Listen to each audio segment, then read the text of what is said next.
Acte 1, les 11 premiers versets. Cher Théophile, dans mon premier livre, j'ai parlé de tout ce que Jésus a commencé de faire et d'enseigner jusqu'au jour où il a été enlevé au ciel, après avoir donné ses ordres par le Saint-Esprit aux apôtres qu'il avait choisis. Après avoir souffert, il se présenta à eux vivant et il leur en donna de nombreuses preuves. Pendant 40 jours, il se montra à eux et parla de ce qui concerne le royaume de Dieu. Alors qu'il se trouvait en leur compagnie, il leur recommanda de ne pas s'éloigner de Jérusalem, mais d'attendre ce que le Père avait promis. Ce que je vous ai annoncé, leur avait-il dit, car Jean a baptisé d'eau, mais vous, dans peu de jours, vous serez baptisés du Saint-Esprit. Alors que les apôtres étaient réunis, ils lui demandèrent « Seigneur, est-ce à ce moment-là que tu rétabliras le royaume pour Israël ?» Il leur répondit « Ce n'est pas à vous de connaître les temps ou les moments que le Père a fixés de sa propre autorité.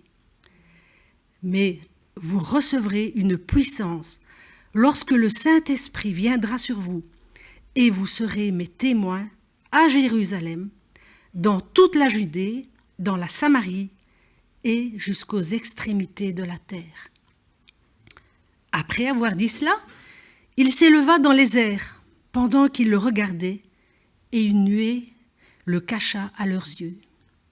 Et comme ils avaient les regards fixés vers le ciel pendant qu'ils s'en allaient, 2 hommes habillés de blanc leur apparurent et dirent « Hommes de Galilée, pourquoi restez-vous à regarder le ciel ?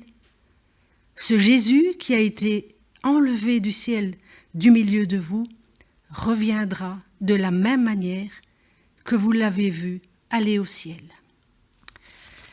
La deuxième lecture se fait dans Hébreux, au chapitre 4, les versets 14 jusqu'au chapitre 5, verset 6. « Puisque nous avons un souverain, grand prêtre, qui a traversé le ciel, Jésus, le Fils de Dieu, restons fermement attachés à la foi que nous professons. En effet, nous n'avons pas un grand prêtre incapable de compatir à nos faiblesses. Au contraire, il a été tenté en tout point comme nous, mais sans commettre de péché. Approchons-nous donc avec assurance du trône de la grâce, afin d'obtenir compassion et de trouver grâce pour être secourus au moment opportun.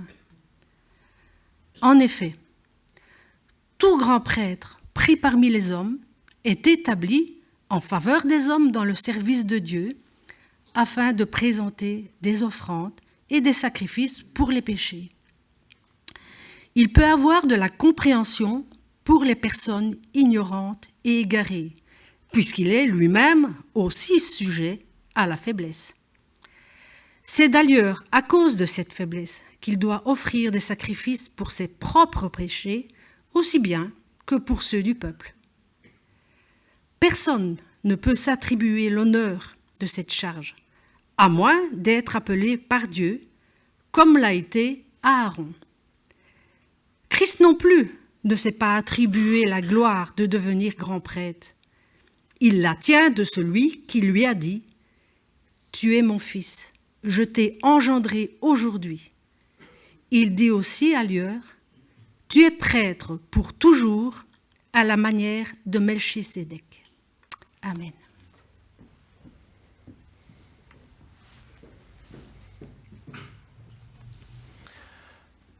Comme j'ai dit tout à l'heure, jeudi, la plupart d'entre nous avons profité d'un jour de congé pour l'Ascension, une fête, me semble-t-il, une fête religieuse, me semble-t-il, injustement délaissée. Et c'est pourquoi je souhaite m'y attarder un petit peu ce matin. Et je commence en vous racontant un petit témoignage qui n'a rien à voir avec l'Ascension. Alors, comme beaucoup le savent, j'appartiens à une fratrie de 7 enfants. Autant vous dire que Nous avions toujours quelqu'un avec qui jouer ou préparer un mauvais plan à mettre à exécution une fois que les parents étaient partis. Et il arrivait néanmoins que cela ne tourne pas toujours comme prévu. Avec alors des traces de nos méfaits. Un plafonnier qui n'est plus au plafond, une rampe d'escalier brisée, une chaise dans l'aquarium. Bon, comme c'est filmé, je vais m'arrêter là, en limitant à ce qui est avouable, parce qu'il n'est pas impossible que mes parents puissent regarder. Bref, quand il y avait de la casse, ce n'était pas forcément possible de cacher la bêtise. Il fallait donc affronter le regard parental, surtout le regard paternel. C'est alors que commençait une autre activité, le marchandage. Si tu acceptes de dire à papa et à maman que c'est toi, alors je te donne ça. En fonction de l'importance de la punition qui planait au-dessus de notre tête, les enchères pouvaient s'avérer fructueuses. Heureusement, dans la bande des 7, nous avions un frère un peu tête brûlée, un peu beaucoup d'ailleurs, toujours prêt à se désigner pour la punition, pour autant que cela en vaille la peine. C'est véridique à tout ce que je vous raconte. Aujourd'hui, nous avons tous un bon frère qui agit de la même façon, à un détail près.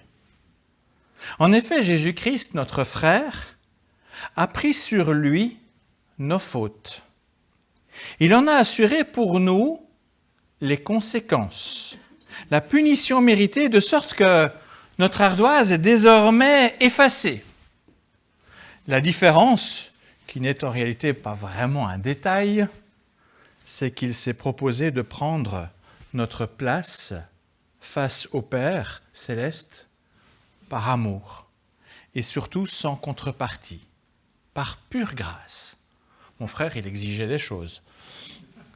Mais Christ, mon frère, n'a rien exigé de moi pour prendre ma place et prendre la punition à ma place. Voilà donc ce qui s'est passé à la croix. Si vous voulez comprendre la croix, c'est ça. Il a pris notre place. Jésus-Christ, pourtant innocent, a pris sur lui nos fautes, nos désobéissances, et il en a assumé les conséquences de sorte que le regard du Père Céleste ne s'abatte pas sur nous dans sa colère. Depuis lors, quelle que soit l'heure où nous croiserons le regard du Père, il ne sera pas là pour nous juger, mais pour nous accueillir. Heureux de nous voir près de lui. Le Père recevra ses enfants avec joie. Grâce à Christ auprès du Père, nous avons aujourd'hui l'assurance de notre salut. Donc, en premier point qu'on peut retenir, Christ est ce frère qui est venu à notre secours. Par ailleurs, Jésus-Christ est devenu notre frère en acceptant notre condition humaine. C'était d'ailleurs indispensable pour qu'il puisse prendre notre place. Toutefois, il est aussi fils de Dieu, aimé de son Père, l'éternel souverain du ciel et de la terre. Dans son amour paternel, il n'a pas désiré que la mort le retienne captif. Et c'est pourquoi il l'a ressuscité pour ensuite l'accueillir à nouveau auprès de lui. Il a fait de lui l'héritier de la royauté sur terre comme au ciel. Nous reviendrons plus loin sur la question de la royauté. Ce Jésus en tant que frère dans le ciel, c'est la question de Jésus, c'est Jésus en tant que frère dans le ciel qui m'intéresse d'abord. Le témoignage de l'ascension de Jésus ressuscité dit beaucoup sur notre propre résurrection. En tant qu'homme, parce que c'est bien en tant qu'homme qu'il est monté au ciel, c'est comme ça que les disciples l'ont vu. En tant qu'homme, Jésus a ouvert le chemin vers le ciel Et il est le premier-né de la nouvelle création. Il est avec un corps que beaucoup ont pu toucher pendant 40 jours. Certes, les évangiles témoignent de certaines différences, cependant Jésus ressuscité fut reconnu dans la continuité de ce qu'il avait été avant sa mort à la croix. Il y a quelque chose qui est continu. Et c'est sous cette condition nouvelle qu'il est auprès du Père aujourd'hui, comme nous serons appelés à l'être quand notre heure viendra. Nous ne ressusciterons pas qu'en esprit, mais aussi corporellement pour un monde nouveau. Vous savez, dans le symbole des apôtres, il est dit, je crois, la résurrection des corps. C'est même sarké en grec, chair. Oui, je crois clairement à la résurrection du corps. Pourquoi ? Parce que nous l'avons vu en Jésus-Christ et c'est avec ce corps qu'il a été conduit au ciel. Donc si vous demandez comment vous serez après, vous avez la réponse avec ce qui a été vu à l'ascension. Notons d'ailleurs qu'en acceptant notre condition humaine, Jésus a également accepté, et ça, on n'y pense pas beaucoup, mais il a accepté d'être pour toujours comme un être humain sera auprès du Père Céleste pour l'éternité. Il est pleinement notre frère sur terre comme au ciel. Nous le retrouverons au ciel comme les disciples l'ont vu partir. Christ est ce frère qui nous précède au ciel. Autant dire que nous ne pouvons pas avoir un meilleur représentant de notre cause auprès du Père dans le ciel. Il a traversé les mêmes épreuves de vie que nous. Il a été confronté aux mêmes faiblesses que nous. Il est désormais dans le ciel comme nous le serons quand notre temps sera venu. Dans le texte biblique, Jésus est comparé à un prêtre, un médiateur entre l'humanité et Dieu. Cela mérite une petite explication. Par le passé, le prêtre choisi par Dieu avait la fonction de représenter le peuple devant Dieu pour solliciter le pardon des péchés. C'est ce que les prêtres dans l'Ancien Testament faisaient avec leurs sacrifices. Le prêtre intercédait en faveur du peuple pour solliciter la grâce divine. Il était donc le médiateur, le seul à pouvoir faire le lien entre les pécheurs et le Dieu saint. Il n'y avait pas d'autre moyen dans l'Ancien Testament. Toutefois, la fonction de prêtre dans la lignée d'Aaron témoignait de toute la distance qui séparait l'humanité de Dieu. Lisez le livre du Lévitique et vous allez comprendre cette distance qui existait entre l'homme pécheur et Dieu. Ces prêtres devaient non seulement offrir un sacrifice pour ses propres fautes avant de se présenter dans le lieu très saint, mais plus encore, ils ne pouvaient entrer dans ce lieu très saint du tabernacle qu'une fois par an pour présenter le sang de l'animal sans défaut tué pour expier les fautes du peuple. Donc il y a tout un rituel pour ces prêtres, et quand je dis pour entrer en lieu saint, c'était même pour entrer simplement dans l'espace du tabernacle. Tout un rituel à accomplir, et en plus de ça, pour rentrer dans ce lieu saint une seule fois par an. Vous voyez la distance ? Toutes les conditions strictes à respecter pour recevoir l'expiation pour une période limitée montraient l'énorme gouffre qui séparait la terre impure du ciel sanctifié par la présence de Dieu. Et parce que le Père céleste n'a pas voulu que ce gouffre persiste, il a désigné un nouveau prêtre, un prêtre autrement. Toutefois, il n'a pas choisi dans la lignée des Lévites, comme avec Aaron et ses descendants. En effet, nous l'avons lu tout à l'heure dans le psaume 110, psaume qui a été repris par l'Épître aux Hébreux, que nous avons également lu. Il est dit que Jésus, Christ, est prêtre pour toujours à la manière de Melchisédek. Alors ça mérite une petite explication. Melchisédek, dont le nom signifie en hébreu « roi de justice », était un roi et sacrificateur du Dieu vivant. Je reprends l'expression que vous trouvez dans la Genèse. Roi et sacrificateur à Salem, du temps d'Abraham. Cette ville de Salem portera plus tard le nom bien connu de Jérusalem, ou Yerushalem, Salem. Melchisédek a béni Abraham. Cette figure vétérotestamentaire fut ensuite utilisée pour parler du Christ comme prêtre de Dieu, du Dieu très haut et roi. En tant que prêtre, Jésus a offert son propre sang à la croix. Où ça? Tiens, comme Melchisédek, à Jérusalem, pour le pardon des péchés de l'humanité. Alors notons un petit détail dans cette déclaration du psaume 110. Tu es prêtre pour toujours. Le pour toujours m'intéresse. Tout à l'heure, j'ai indiqué que le grand prêtre n'entrait qu'une fois par an dans le lieu très saint du tabernacle. De plus, il ne pouvait exercer cette fonction qu'un temps limité dans sa vie. Lui, il avait sa retraite à 50 ans. Pas tout à fait, il avait d'autres tâches, mais plus celle-là. Quant à Jésus, il est entré de façon permanente dans la présence du Père. Il est donc toujours là pour nous représenter, pour parler en notre faveur, pour intercéder en faveur de la vie de celles et ceux qui le reconnaissent comme sauveur.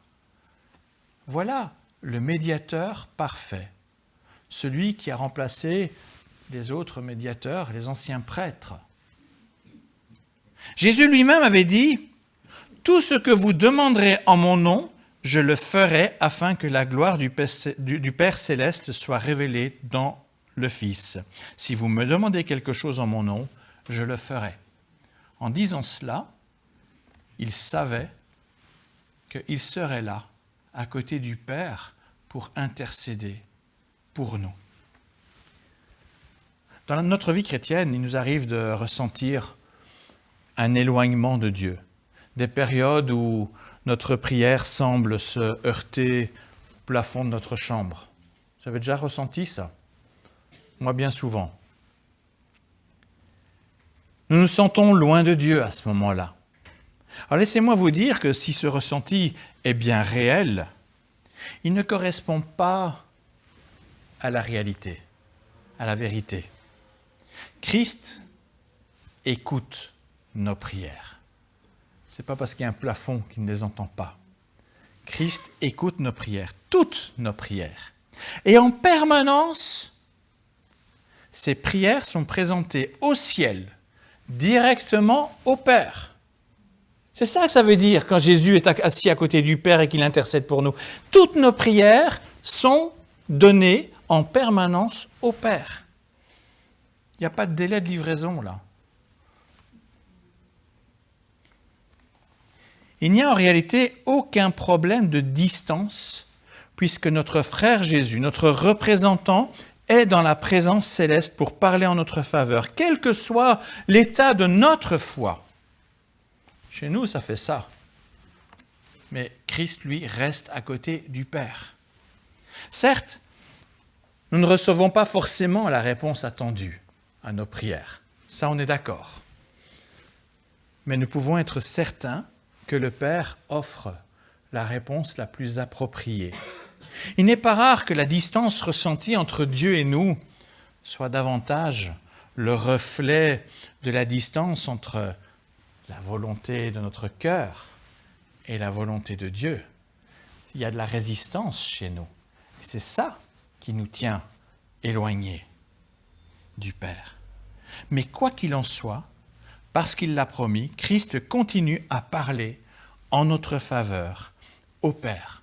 Même si nous faisons fausse route, même si parfois, on ne prie pas toujours ce qui y a de mieux, mais la réponse, la prière, elle sera quand même devant Dieu, et la réponse, elle, heureusement pour nous, sera appropriée. Jésus-Christ est notre frère. Jésus-Christ, notre frère, n'est pas absent. Ce n'est pas une théologie de l'absence, mais actif depuis le ciel, auprès du Père et présent avec nous par son Esprit. Christ est ce frère qui intercède pour nous au ciel. Et j'en arrive à un quatrième et dernier point explicatif pour ce matin. Parler de Jésus comme d'un prêtre à la manière de Melchisédek, c'est aussi rappeler qu'il combine les fonctions de prêtre et de roi. Sachez que c'était totalement impensable en Israël. Il y en a bien qui ont essayé. Vous connaissez l'histoire de Saül, qui, trop pressé, n'a pas voulu attendre Samuel pour les sacrifices, et il les a fait lui-même. Le prix à payer a été quand même assez sérieux, puisqu'il en a perdu sa royauté. Pourquoi c'était interdit? Parce que c'était justement réservé à Christ pour la suite. Après qu'il soit humilié jusqu'à la mort par obéissance, le Père l'a élevé pour lui donner la domination sur toute chose, pour lui confier la royauté absolue sur la terre comme au ciel. Ça signifie donc, vous avez déjà pensé que vous étiez de famille royale? C'est ça que ça veut dire. Nous avons un frère qui nous aime au point de venir à notre secours pour nous offrir le salut. Un frère présent dans le ciel avec le Père Céleste, nous ouvrant ainsi le chemin. Un frère qui intercède constamment en notre faveur, et en plus de tout cela, il est roi. Il a autorité sur toute chose, il a toute puissance pour agir dans ce monde. Rien n'échappe à sa volonté, pas même l'avenir cosmique. Comme le montre le livre de l'Apocalypse, moins encore notre avenir auprès de lui. Christ est ce frère dont nous pouvons être fiers, car il est roi des rois et il est juste que nous l'appelons Seigneur. Quand nous le prions, n'oublions pas qu'il est ce roi des rois et notre Seigneur. Ces 4 points, et je pourrais en citer d'autres, sont autant d'éléments très encourageants, me semble-t-il, qui nous font comprendre qu'il était effectivement plus avantageux que Christ, notre frère, quitte cette terre à l'ascension pour rejoindre la présence du Père Céleste. En rejoignant le Père au ciel, il peut désormais agir de sorte à ce que la volonté du Père Céleste agisse efficacement aussi sur terre. Il a comblé la distance de séparation. Il a inauguré le royaume des cieux sur terre et il continue à agir à travers les croyants pour que ce royaume grandisse. Comme la graine de moutarde, vous vous rappelez? Il l'avait dit. Et parce que Christ a reçu la royauté céleste, il a promis d'envoyer son esprit pour nous aider, pour nous accompagner, pour être sa présence dans notre monde, dans notre vie. L'esprit permet qu'il en soit dans notre vie, sur terre comme dans le ciel. Parce qu'il est monté au ciel, il a envoyé cet esprit, et quelque part, il y a une part du ciel qui est aujourd'hui en nous. Une part du ciel qui nous anime, qui nous prépare à cette place, à pouvoir vivre pleinement ce temps dans le ciel. Alors certes, nous voyons encore le mal dans ce monde et nous en souffrons. Heureusement, l'Esprit Saint est là pour nous consoler et nous fortifier dans la persévérance. Mais comprenons bien que par sa victoire et son couronnement, Jésus a donné un préavis au mal. Il a reçu son C4. Son temps est compté. Un jour, Christ reviendra, comme il est parti, et alors toutes choses seront nouvelles. Le mal disparaîtra complètement. Alors en attendant, ne restons pas comme les disciples qui vont partir en regardant le ciel. Restons pas comme ça. Au contraire, mettons-nous au service du roi, notre frère, notre Seigneur. Confions-nous à lui dans nos prières, puisqu'il intercède pour nous, ce qui est un énorme privilège. Nos prières sont entendues et sont partagées, sont discutées au sein même de la sainteté de Dieu. Attendons avec confiance et assurance son retour, car grâce à Jésus-Christ notre frère, nous serons reçus à notre tour comme des rois et des reines, des fils et des filles de Dieu, dans la présence du Père. À Dieu, Père, Fils et Esprit, soit toute la gloire. Amen.